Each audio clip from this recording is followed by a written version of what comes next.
রাজধানীর গুলশানের এ ভবনের প্রায় ২,০০০ বর্গফুটের একটি ফ্ল্যাট গত বছরের মাঝামাঝি সময়ে জব্দ করে দুর্নীতি দমন কমিশন। ফ্ল্যাটটির মালিক ক্ষমতাচ্যুত আওয়ামী লীগ সরকারের প্রধানমন্ত্রী শেখ হাসিনার বোন শেখ রেহেনার মেয়ে আজমিনা সিদ্দিকী।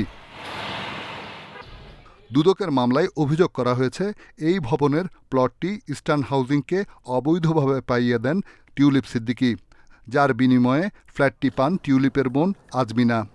আজমিনার এই ফ্ল্যাটটি ছাড়াও অন্যান্য আরও দুর্নীতিবাজদের ১৮৩টি ফ্ল্যাট জব্দ করেছে দুদক।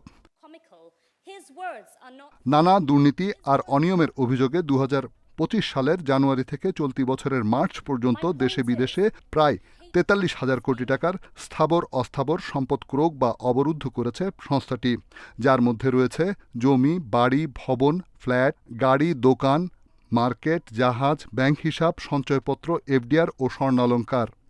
দুদকের আবেদনের প্রেক্ষিতে বিজ্ঞ আদালত অনুসন্ধান পর্যায়ে এমনকি তদন্ত পর্যায়েও অভিযোগ সংশ্লিষ্ট ব্যক্তির স্থাবর অস্থাবর সম্পদ ক্রোক বা অবরুদ্ধের অনুমোদন দিয়ে থাকেন। দুদক বলছে, এসব সম্পদ যেন বিক্রি বা হস্তান্তর করতে না পারে সে লক্ষ্যে জব্দ বা অবরুদ্ধ করা হয়েছে।